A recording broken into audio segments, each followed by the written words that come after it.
আজও রাজপথ আলো করে দাঁড়িয়ে আছেন রাজা। হ্যাঁ, ব্রিস্টল এলেই চোখে পড়ে বাঙালির গর্বের ইতিহাসের স্রষ্টা রাজা রামমোহনের স্মৃতিচিহ্ন। সেই কবে 1831 সালে এই ইংল্যান্ডের বুকে এসে কেস লড়েছেন নারী প্রগতি, শিক্ষার অধিকার ও সামাজিক উন্মুক্ততার স্বার্থে। তিনি ছিলেন একাধারে ধর্মীয়, রাজনৈতিক চিন্তক ও সমাজ সংস্কারক। ভারতীয় ধর্মীয় উদারতা ও বিবিধতার বর্ণনা হিসেবে তিনিই প্রথম হিন্দুইজম শব্দের প্রয়োগ করেন। সংস্কৃত, বাংলা, উর্দু, পার্সি ভাষার পাশাপাশি তার অপার দক্ষতা ছিল গ্রিক, ল্যাটিন ইত্যাদি ভাষাতেও।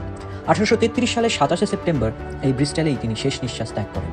স্টেপলটনের যে বাড়িতে তিনি থাকতেন সেখানেই তাকে সমাধিস্থ করা হয়। পরবর্তীতে অর্থাৎ প্রায় 10 বছর পর 1943 সালে এই আর্নস ভ্যালি সিমেট্রিতে তার দেহাবশেষ এনে সমাধিস্থ করা হয়। তারও কিছুকাল পরে দ্বারকানাথ ঠাকুরের অর্থ সাহায্যে লাইমস্টোনের এই সৌধটি স্থাপন করা হয়।